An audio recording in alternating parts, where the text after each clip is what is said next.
The David Pakman Show at davidpakman.com.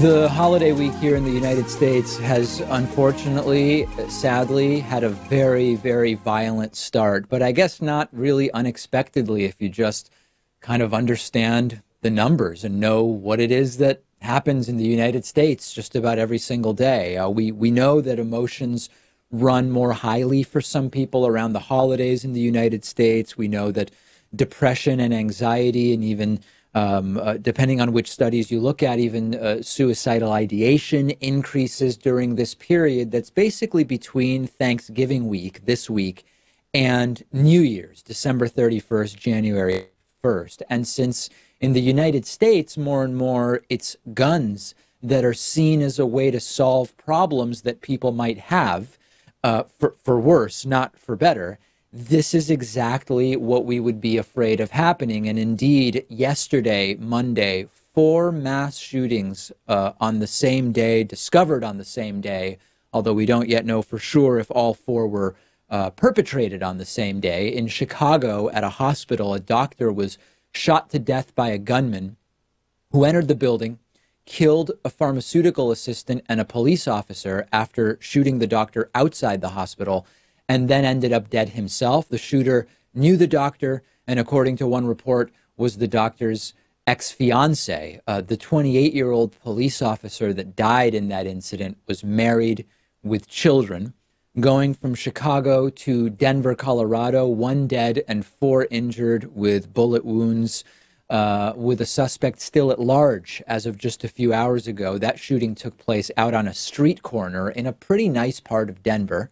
Moving then to St. Louis, Missouri, where at a religious supply store, a shooter sexually assaulted a woman, shot a woman in the head, and that victim later died in the hospital. This was at Catholic Supply of St. Louis in western St. Louis.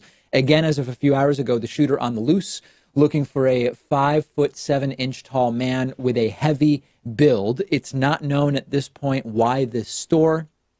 Were there connections between the shooter and victims? Whether religion played a role? It was, again, a religious supply store. And then lastly, Philadelphia. 2 men and 2 women found shot dead in the basement of a house being renovated.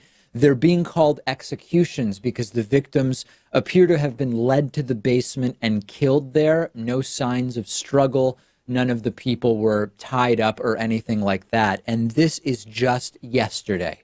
1 day, Monday, November 19th, was it, 2018. And it's important to remember that mass shootings are horrible and tragic, and yet they are only about 2% of annual gun deaths. Mass shootings account for under 2% of annual gun deaths. Most shooting deaths are individuals. And yes, I know the right likes to point out that a majority of those are suicides. And I hate to tell you that in addition to these 4 mass shootings yesterday, there were 41 other shooting incidents. If you look at the data on gunviolencearchive.org, most individual shootings, 1 victim, not always someone who dies, sometimes just injured. So this is a problem that is really many problems. And that's why, Pat, when I hear the right say, oh, but most shootings are merely suicides, as if in that case we don't have to worry. Well, no, we should be working on reducing suicide by gun, suicide in general.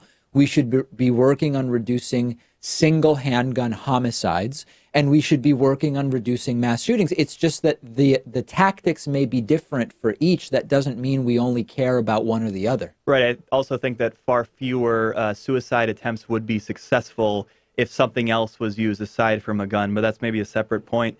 We could do a segment like this every day. Today in mass shootings, and if you notice that even the mass shootings when like upwards of 10, 15 people are killed, when those happen, it's not the news that it used to be. I mean, Virginia Tech, Columbine, Sandy Hook, that really captured the news cycle for weeks and months on end.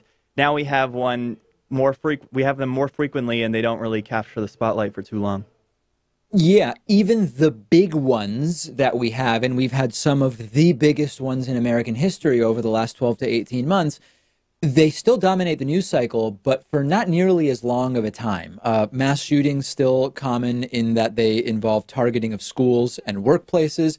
What is not super common is for a good guy with a gun to intervene. I mean, that's simply the truth. The right will say if more good guys with guns were around, they'd have more of a chance at intervening. That has not been borne out by the statistics thus far beyond anecdotal cases one way or the other. It's shaping up to be a disastrous holiday, sadly.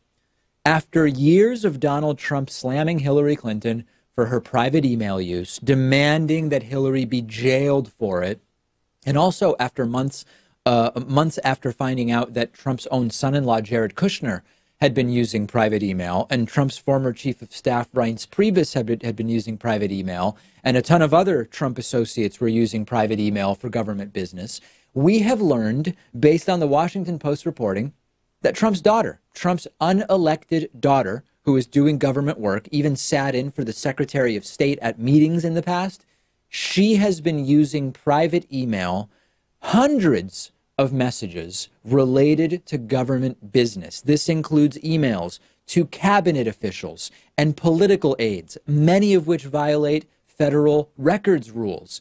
There is also a larger story here, which I've been covering for a long time, which is, why is Ivanka Trump doing government business as an unelected family member of the President of the United States? And also, what about the mixing of public and private? Because she is now simultaneously involved with the same email address in public issues that she's involved with her father's administration, private issues related to her clothing brand, and it is all just mixed together now with the added characteristic of this private email address. Now, Hillary Clinton, you can say many things about Hillary Clinton, but she was basically just working, period. There was no blending by Hillary Clinton of her public and private activities because she was effectively always working. And asked about all of this, Ivanka's first reaction was, I had no idea what the rules were. Would any of the lock Hillary up crowd over the emails accept Hillary saying, I had no idea? Why would they accept that explanation when it's clear that they've been arguing all the time malicious intent and that anyone in these positions would know exactly what they were doing? Well, does the same standard apply to Ivanka?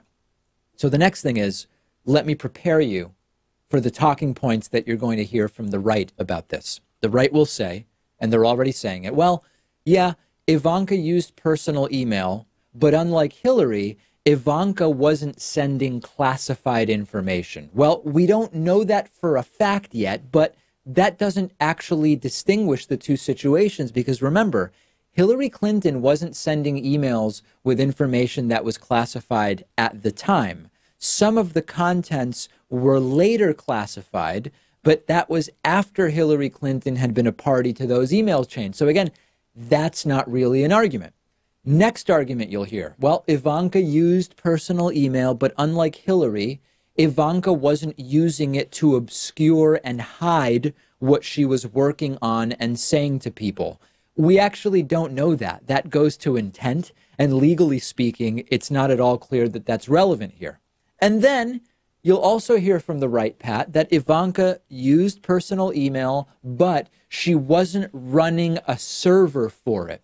As it happens, the private email that Ivanka was using is from a domain that she shares with her husband, Jared Kushner. So yeah, as far as we know, that domain isn't physically on a server in her house. But what does it matter? You can control a virtual private server. You can control a remotely managed server in the exact same way that you can control a server physically, and it's basically irrelevant. They own the domain. The domain is provisioned and configured the exact way they want that email to work. And that, to me, is one that I think is not being properly debunked, Pat, this idea of it's not a private server. Well, let's think about exactly what that means, because in reality, it's one of those distinctions without really being a difference. Yeah, I think the two cases are very, very similar, and I think it just goes to show how ridiculous it was that this was such a sticking point during the campaign, a reason that people wouldn't support Hillary Clinton, and maybe a reason why she lost too. And I don't think that we should be locking up Ivanka Trump over this. I mean, that sounds a little bit too ridiculous to me, but the hypocrisy point is a good one, and it's one that I think should stick. The hypocrisy is the main point, and please let this be the first thing Jim Acosta asks about when he gets back in that press briefing room in front of Donald Trump. Let it be this. As Pat is pointing out, they're hypocrites to the nth degree. They don't actually care about this, the same way they don't care about the debt, the same way they don't care about any of the issues that are merely political footballs that they use for their gain when it's convenient, and when it's not, they ignore them. Am I way off on this one? Am I missing some fundamental fact here that would change my opinion? Let me know. I'm on Twitter at DPakman, and the show is on Twitter at David Pakman Show. Follow us there and let me know your thoughts. The David Pakman Show at davidpakman.com.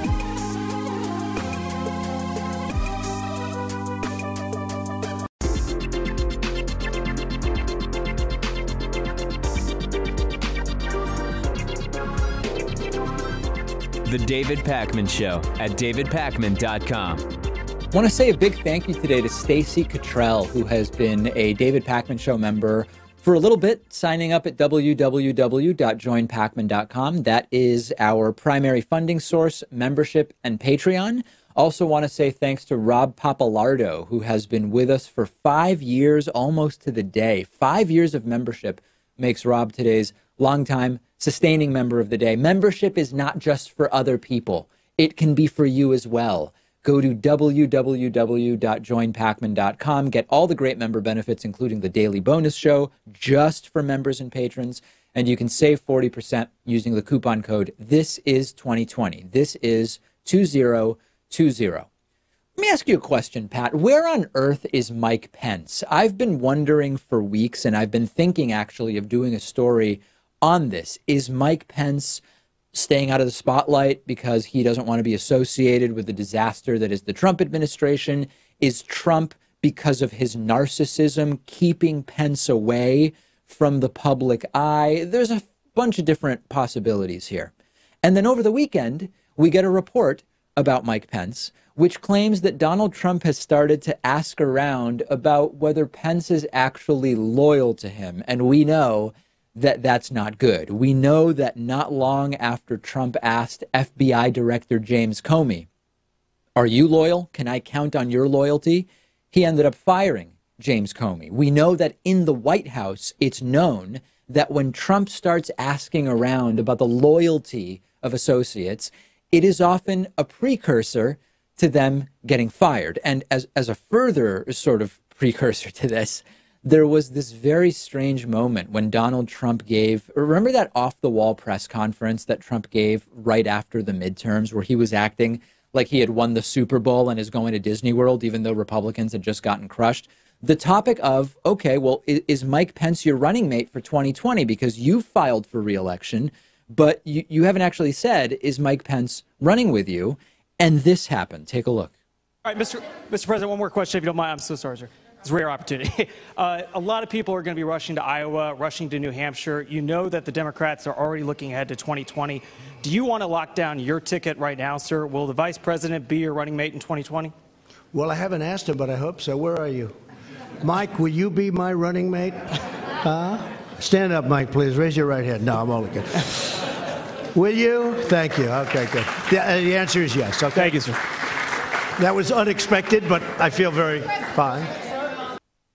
So what was that at the end? Trump saying that was unexpected, but I feel fine. It could be a joke, except for the fact that Trump has never indicated that he even has the smallest sense of humor whatsoever.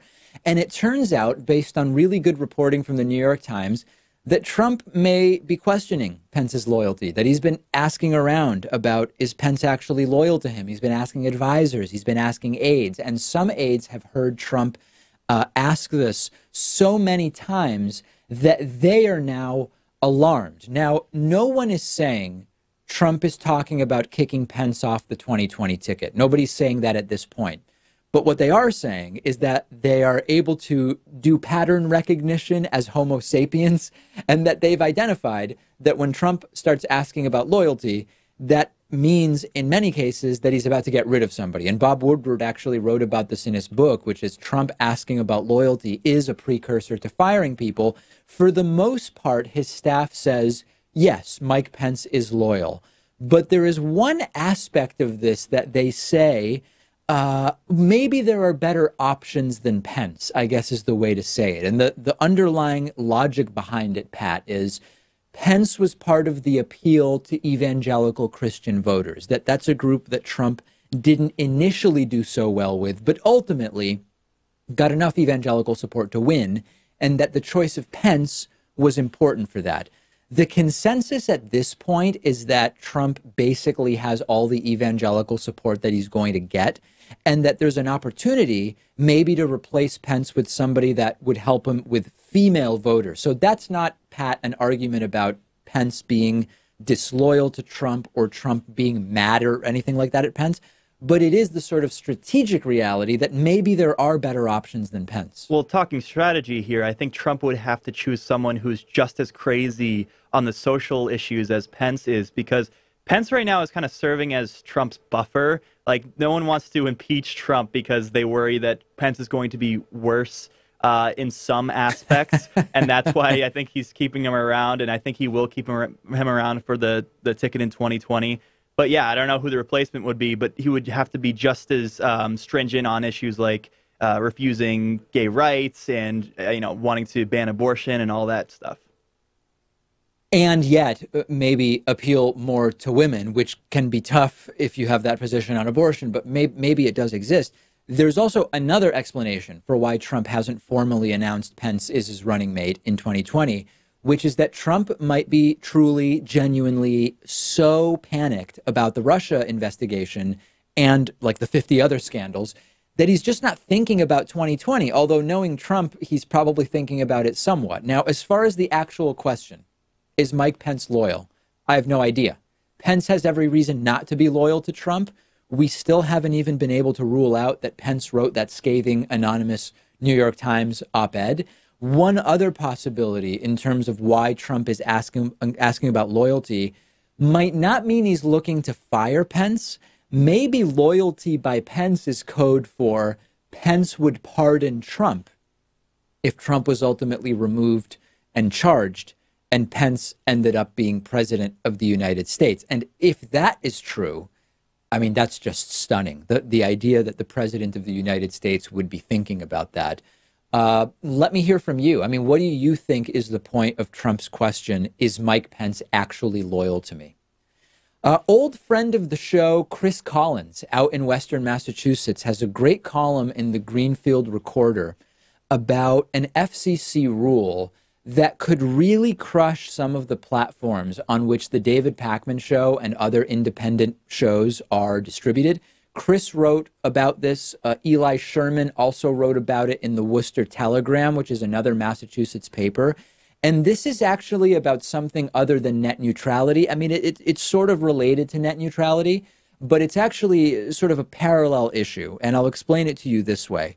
As many of you know, and many of you don't know, the David Pakman Show airs on many television and radio stations. Many of these are public radio stations and public access television stations. We don't make any money from that, okay? And in fact, it costs us money. That's the reality. We devote staff time and production resources. We have file hosting just to have places to put the show that we give to these stations. And the reason I don't mind doing it at a cost, we take a loss on that every year, is because I think it's really important to provide these stations that are often volunteer run, although many of the bigger ones do have paid staff, and that are there to serve the community. It's important to provide them good content. Most of those stations that have funding, the television ones anyway, are funded when an ISP like Comcast, for example, comes into a city or town or municipality. they will be involved in a negotiation and they will agree that a certain fee from each cable subscriber will be allocated and given to the Public Access Center. I was actually involved in this when I was on the board of Northampton Community Television in Northampton, Massachusetts years ago.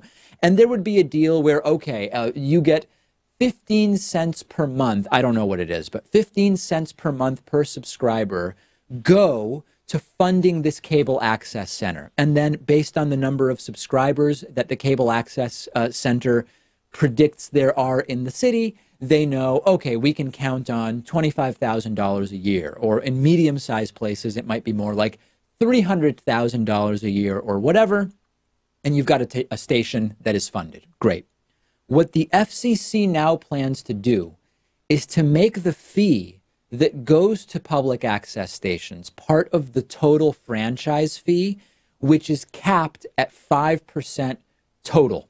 This would allow the ISPs to deduct the cost of these public access centers from the franchise fee. And in many cases, this is going to make those stations completely unviable. This is going to crush the amount of money that gets to these stations, many of which run the David Pakman Show. And as Chris Collins writes in the Greenfield Recorder, quote, such a change would also appear to have a political upside for an administration that has already shown a hearty disdain for criticism. Many of today's voices of dissent have gotten their starts on public access stations. And if the Trump-led FCC can further deregulate an industry and put a little more coin in the pockets of the fat cats while at the same time shutting down the Amy Goodmans, David Pakmans, and Chris Collinses of the world, not to mention the next generation of potential analysts, so much the better. Chris is not optimistic that we can stop this. I'm also not optimistic that we can stop this. This is really bad. Now, fortunately for us, we've developed other platforms, but the problem is many of the people who watch or listen to cable access and public radio platforms don't necessarily have high-speed internet access and other ways to access the David Pakman Show. So, yes, this is outrageous. Yes, please submit a comment to the FCC telling them you're against this, although we know what their history is in terms of selective listening, I guess we could call it, when it comes to FCC comments. But, Pat, this is unfortunately yet another handout to the ISPs that benefited greatly from Trump's FCC ending the Obama net neutrality regulations. And it's not good because the attacks on independent media are coming from all sides. Yeah, sometimes we talk about whether Democrats and Republicans are indeed the same. I can guarantee you that if Hillary Clinton was elected president in 2016, stuff like this would not be happening. Net neutrality would not have been gutted, and this one too. I mean, this is a direct result of the Trump presidency. No question about it. And I wish... if you read Chris's piece, which we're linking to, and Eli's pieces, nobody is sort of putting out a message of hope. You've just got to get these people out. I mean, that's really it. And unfortunately, on a lot of these issues, I like to try to come to you and say, here's how we can stop this. Here's how we can undo it. With a lot of this stuff, it's just we need different people making decisions. We need different people deciding who runs the FCC. 2018 was a step. But 2020 is really where the focus needs to be because so much is riding on it. Make sure you follow me on Instagram at david.pakman, behind-the-scenes pictures of the show. Oh, but we're, by the way, on the show Instagram account, which is at David Pakman Show, we are going to be publishing an updated picture of the studio room. And you would be shocked at the number of monitors that I now have in here. And I'm up to 4 monitors. Pat, you said you'd like to get me up to 8 monitors if we can by Christmas. I wonder what people would think the over-under was for the amount of monitors in front of you. I would put the over-under at like 3. But 4 is pretty insane. Yes, I think 3 is what most people think I have. And I'm up to 4 now. And I'm working on getting 2 or 3 more in here by the time we get back from Thanksgiving week. And a lot of these will just be for watching Netflix. I mean, they're not even really crucial to the production of the show. Anyway, follow the show on Instagram at David Pakman Show. Follow me on Instagram at david.pakman. The David Pakman Show at davidpakman.com.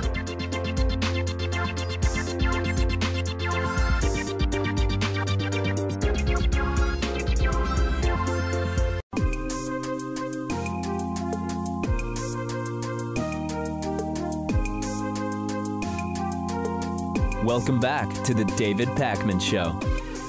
It's great to welcome to the program today Justin DeWitt, who was the Democratic nominee for Louisiana's 6th Congressional District in this year, in the recent midterms, against the Republican incumbent Garret Graves. Now, Justin did not ultimately prevail in that election, but there is more to the story as we are now learning that Justin has been fired from his job, a job that he actually maintained throughout the campaign, which we will talk about. Welcome, Justin. Great to talk to you. Thanks for having me on, David. Look forward to talking with you as well. So let's start at the beginning. You run in this race, Louisiana's 6th Congressional District. You're the Democratic nominee. Did you have a primary which you won, or on the primary side were you unopposed? We don't have Louisiana. We don't have real primaries. What happens is everyone's on the ballot on November 6th that we had. We have jungle primaries where no matter how many Democrats or Republicans are on the ticket, we're all on the same ticket. So it was me, followed by a independent, followed by the incumbent Garret Graves, and then another Democrat, which I did secure the endorsement in August. So I was the official nominee. And talk a little bit about the district. I mean, I think people generally just think of Louisiana as very conservative, even though the truth is that there are some progressive enclaves. You do have cities in Louisiana that tend to be more on the left. What's the kind of makeup of the 6th district where you were running? The 6th district, if it was to be a fair-drawn district and include most of the county or parish that I'm in, East Baton Rouge, it would be a majority. It would be a Democratic congressional district, but it's gerrymandered where it cuts out people of minority, and the Democrats, registered Democrats, cuts us out and separates us into multiple districts, so it limits the power. But as a whole, my district goes from north of the capital city of Baton Rouge all the way down the Mississippi River on both sides, all the way to almost New Orleans, where Congressman Cedric Richmond's district is the only Democrat from our state, comes up from New Orleans in the middle of my district all the way up the river to just North Baton Rouge. Okay, so, and in this district is also where you were working at the time that you made the decision to run? Yes, I've been working at the company I was at for 4.5 years. Okay, and what company was it, and what kind of work did you do there? Its name is SJB Group. I did land surveying work. I've been doing that since I was 18 years old. After Hurricane Katrina, I did work in New Orleans on the flood walls and the gates and structures like that after Katrina. And I've been doing highways and those things of that such since my entire adult life, and worked for the company up for 4.5 years. And basically I traveled the country, not country, I'm sorry. I've been all over the South, but I traveled the state doing highway projects, mainly highway, flooding, infrastructure, and things of that nature. Okay. And at the time that you decide to run, that you announce that you're running, which if I recall correctly, is it December 2017? December the 10th, 2017, okay. Made the announcement. So what is the reaction from your coworkers, and what is the reaction, if any, from your supervisors at your job? Pretty much oh, that's a cool idea, but we'll see what you do with it. It's kind of that whole, I'll see it when I believe it when I see it. I understand that knee-jerk reaction from some people that someone's going to run for an office. You're like, oh, are you really? Or is that, just something you say you're going to do? But not too big of a splash done when I made my announcement with them. I did make the news, and that was a little bit more. Some people were like, okay, this is going to be something here to it. Let's see if you stick through with it.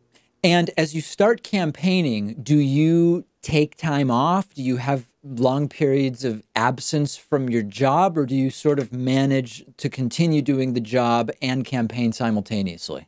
I maintained working the entire time. I did take off a few days, like here and there, one or two days at a time. When we had to qualify to put our name officially on the ballot in July, I took 2 days off for that.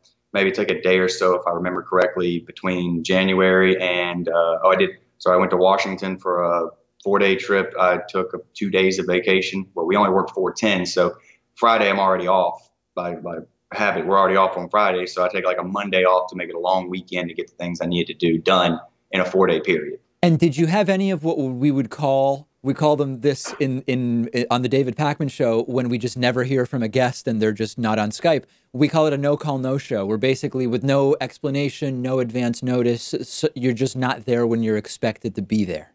Oh, no, I've never. No call, no show is automatic termination in most companies that I've worked for in my life.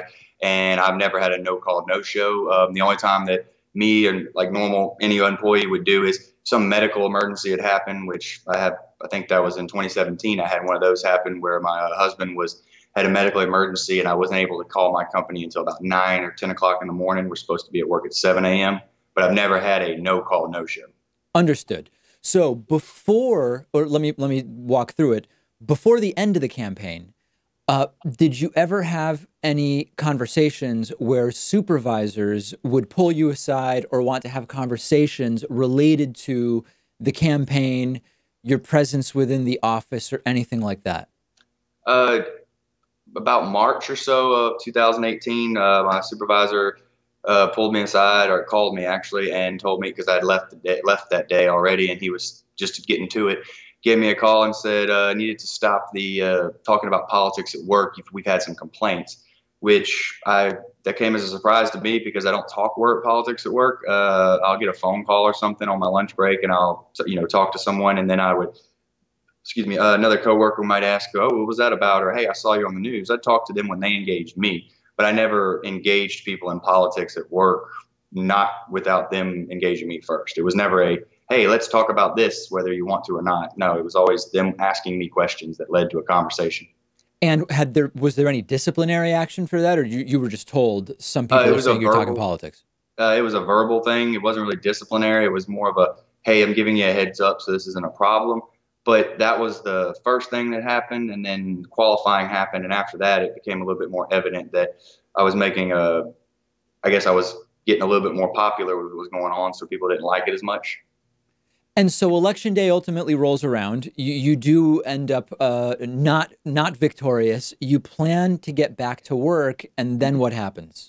Well, October 26th was to be, I think it was 26th was to be my last day at work for a 8-day period I was taking off in order to finish out the election and get out get out to vote and all that stuff. Really hit the campaign trail hard for the last week or so. And so I took 8 days off of vacation. And that Tuesday night, November 6th, was the election. Wednesday was a day of relax, recover. And then Thursday, I was supposed to go back to work, the 8th. Supposed to go back then. I received a phone call from my employer saying that they were downsizing and that they were going to have to terminate me, that I am laid off because of their numbers. They're reducing their numbers, as well as they've had complaints about me or something like that. Like, you have complaints on you and we're laying you off. And okay, so now let me see if I understand that. Is it a layoff or is it a firing because of complaints? Well, it's a layoff is what they're calling it. And then they're saying the reason they're laying off. You were maybe chosen because of the complaints? That's pretty much what they made it out to sound like. And but the thing about it is, I never had any complaints. 4.5 years there. You think you would have got rid of me if I was a problem before that? And the other thing was that they're not cutting down. I mean, we have 6 trucks that were going out every day of crews. Each crew is a 2-man thing. So in order to reduce your numbers and lower your overhead costs, you would have to lay me off and my assistant, my I-man. Well, from what I understand, I'm the only one that got the boot. So yeah, well, that was going to be my next question, which is, so this was layoffs. Was anyone else laid off? No. And in terms of within your position, how did your seniority rank compared to others? Well, I was hired in June of 2014 at this company, and everyone else that is there now was hired after me. So I was the most senior field surveyor that they had as far as working for this company goes. So in other words, they said that this is a layoff, and the only person laid off is you, and you happen to be one of the more senior people that's doing the job that you're doing. So something doesn't sound quite right. Right, and the timing of 36 hours after the polls close, you lay me off, that doesn't make sense either. So what do you think happened? Do you think this is that they disagree with your politics, or do you think they just don't like that you were running for office and it's not about your politics per se? They found that the campaign was a distraction. If I had to take a guess or put a title on it or put something on it, I'd say that being in the field that I'm in, my opponent, even though I was last in this election, Garret Graves' family has an engineering firm as well. And we have state engineering boards that oversee all surveying and all engineers in our state. And Garret is supposedly the one getting these projects and stuff like that, which the projects he claims to have gotten and helped, which are really not money, it's loans. $500 million loan to do an interstate expansion. The company I worked for was doing that survey work. We were doing the survey work for the majority of the DOTD projects and majority of the bid on majority of the projects that Garret claims to have gotten. So if I had to put something on it, I'd say that I'm a liability, a black mark on their platform when they go to bid on these projects. So, you're bidding on the projects that a guy gets in Congress that claims he got in Congress, and you have the guy that ran against him on your payroll staff. I don't think they like that. So have you spoken to a lawyer about whether you might have any recourse? And the reason I ask is, number one, even if it were your political beliefs that got you fired, political orientation, affiliation is not a protected class, period. You mentioned your husband. In Louisiana, it happens also that sexual orientation is not a protected class for the purposes of employment. So even if you suspected that that may have played a role, it's not really clear that that would be an area of recourse. So what is your next step here? Is this just it? Well, actually, in the state of Louisiana, you're right, with the sexual orientation is not protected. Your boss can walk in and say, you're gay, you're fired. There's no repercussion. But actually, we do have statutes on our laws on a state level that protect you from being terminated for political purposes when you run for an office or being that you're engaged in any political organization. We have protection. There's a few statutes that I'm using that I'm talking to the district attorney's office about filing charges against the company for terminating me. I do not have the number in front of me, but I might be able to get it. What is it? RS 23961. RS 23961 under Louisiana state law is a statute that I point to that is pretty much the exact same case here that someone else has used this statute as well back in 1981, I believe, that you don't fire someone during election, right after an election, or for political purposes. That's forbidden under our state law. Now, what will ultimately be at issue is whether it can be proven that that was the reason for the firing. And I'm wondering if they have created a paper trail to justify these so-called complaints that they mentioned in order to be able to say, hey, you know what? There's no evidence that this was for political reasons. It's because of these complaints, and we have a record of them here. Do you suspect that that's what they may do? Well, I mean, as anybody trying to cover their tracks, they probably would do that. But fortunately, I have my as well paper trail of getting a bonus back in October for performance, and as well as getting a job performance raise in July. So my performance in July was good enough to get a raise. My performance in October 4th or 5th, was good enough to get a profit sharing bonus. But there's complaints against me that I need to be laid off. Those don't add up. As well as every time someone ever in this political process, I've learned how dirty politics are. So I have paid attention every time someone talks to me and the way they talk to me and the things they mean to say, or they're not mean to say, the way they say things. So I've watched my back, and I've watched how people act when I say things to them. So I've kept my nose clean, and they can try to cover up with a paper trail, but evidence would be against them on that one. All right. Well, something definitely doesn't sound right. We've been speaking with Justin DeWitt, who ran for Louisiana's 6th Congressional District, did not come out victorious, but now has been fired within 36 hours of polls closing by his employer. Justin, please let us know how what ultimately happens. Well, currently my staff has gotten together and they put me a GoFundMe account up right now to help me get by for now, as well as I'm looking forward to this next year, working with people who are running for our state legislature and our state senate in Louisiana in order to get people in there. They're going to change working laws. Number one, we're at will state, and that's got to sunset. That's got to go away. As well as I look forward to doing what I can to help our governor get reelected in Louisiana, because our governor actually stands up for the workers in Louisiana. He's stood up for LBGT, stood up for everybody he can. He doesn't stand up for the corporate interest. He stands up for the people. So my next year hopefully involves a lot more getting involved with helping other people win political office. Justin, thanks so much for your time today. Thank you, David. The David Pakman Show at davidpakman.com.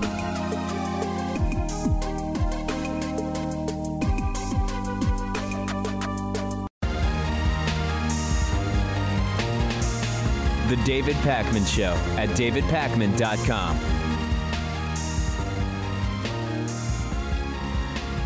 When anti-vaccine actions lead to outbreaks of disease, it's not fun for me, right? Just because I understand the sound science of vaccines, I don't relish seeing anti-vaccination sentiment as I punch my mic because this topic fires me up so much. Apologies to people who are listening. It's not fun for me. Kids are suffering. Sometimes people die. It's horrible. So I'm not telling you this to gloat, just like I don't want the stock market to suffer under Trump. Has anyone seen what the stock market's been doing the last few days? I don't want to see the stock market suffer just to say I told you so. I don't want there to be outbreaks caused by anti-vaccine conspiracy theories.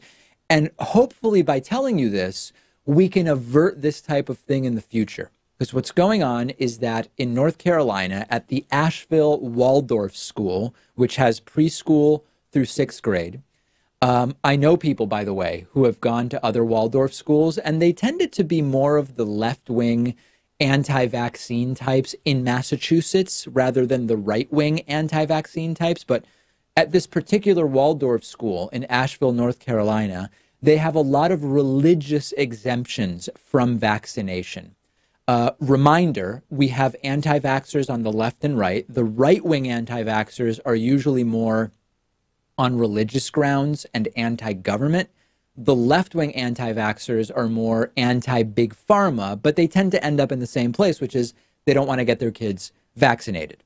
At the Asheville Waldorf School, which is known for many religious exemptions, as I said, there are now, at last count, 36 chickenpox infections, which is the worst outbreak in the state since the chickenpox vaccine was made available more than 20 years ago. Very effective vaccine. 90% of Americans used to get chickenpox.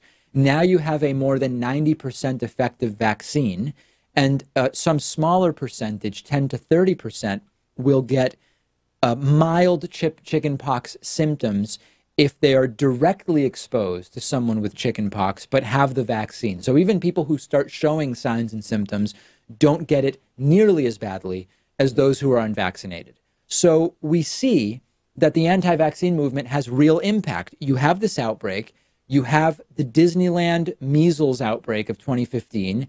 You have presidential candidates on the Republican side almost competing with each other for who has the most ridiculous anti-vaccine position. And then they come out with, why do we need a chickenpox vaccine anyway? Chickenpox isn't serious. That may be true for some. I mean, I had it as a kid. I survived it with, you know, one or two little scars on my forehead, and that's basically it. The problem is that it can be life-threatening in babies as well as in people of all ages with weakened immune systems. It can be spread for 1 to 2 days before you even see any symptoms that you have it.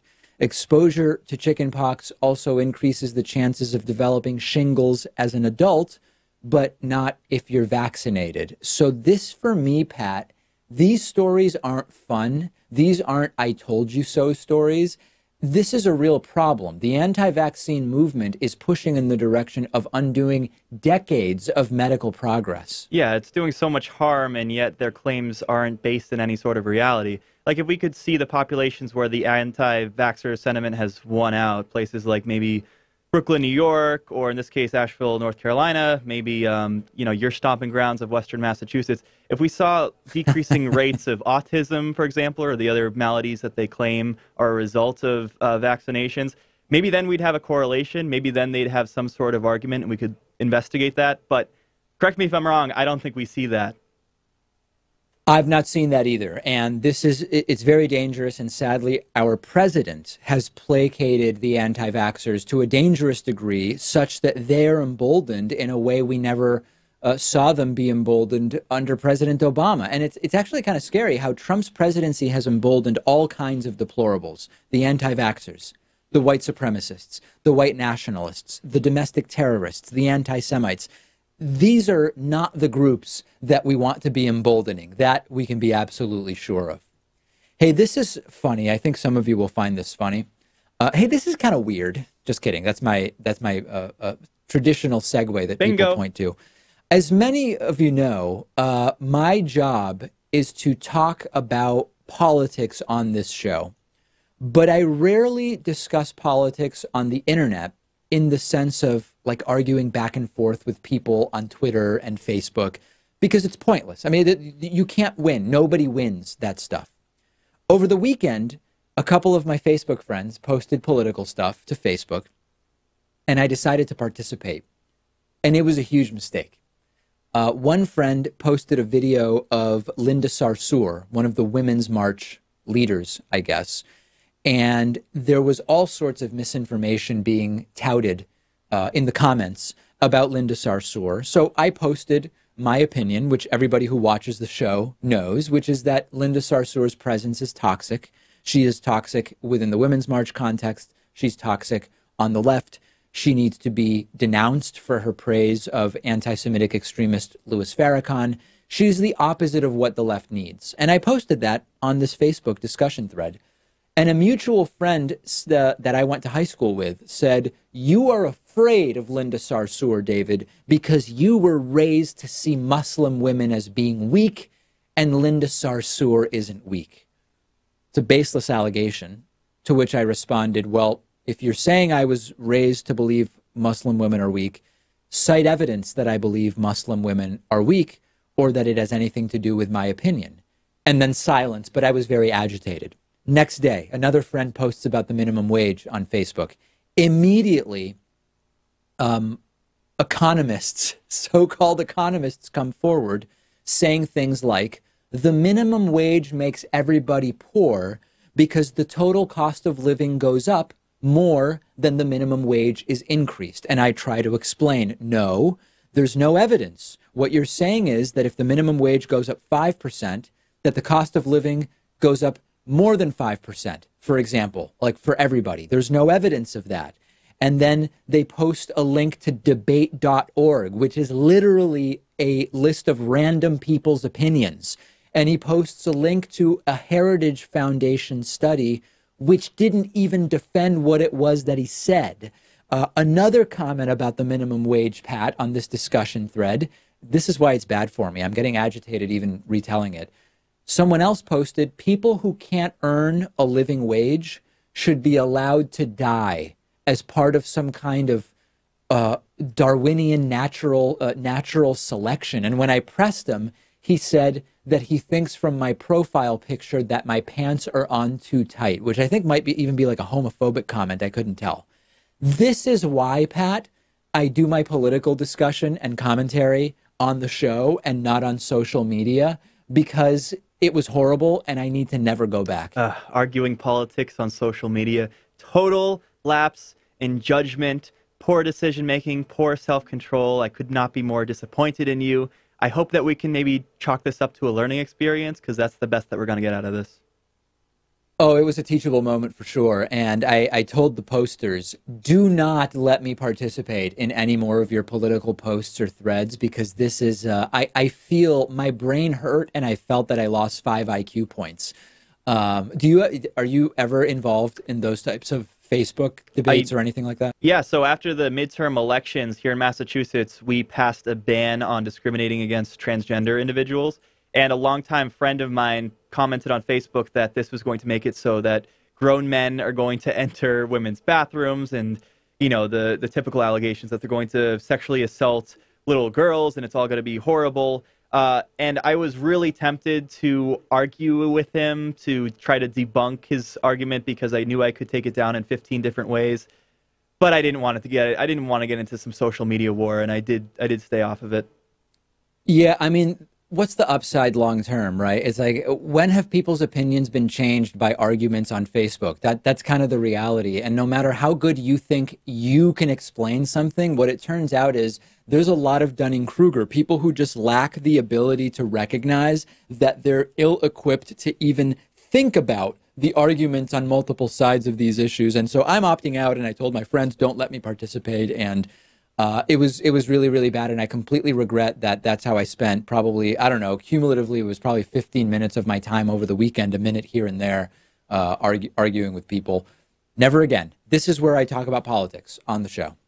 Let's go to your voicemails, 219-2-David-P. Here's an interesting suggestion from a caller, but I just don't know that I actually agree with the premise. Let's take a listen to it together and see if we can figure it out.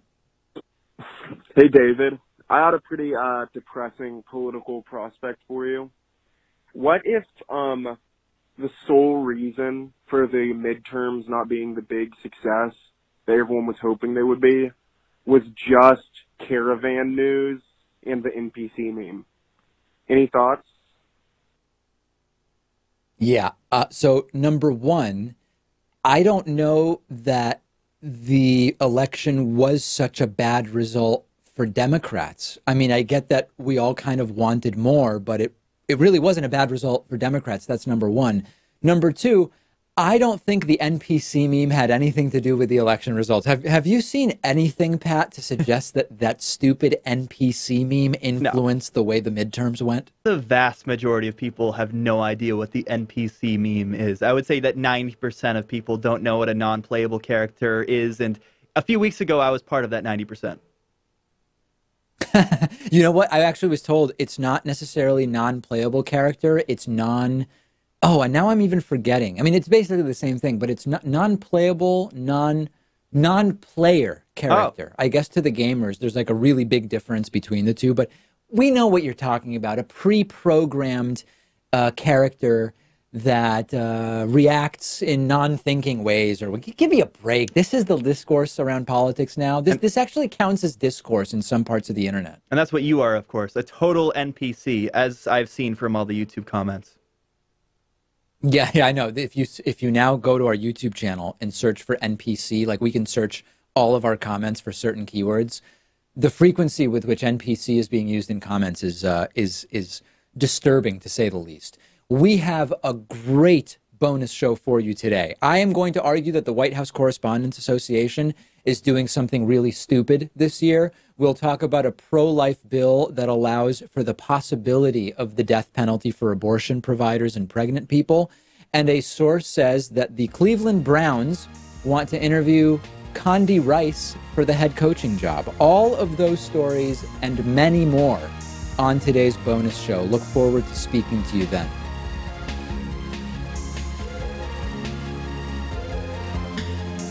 The David Pakman Show at davidpakman.com.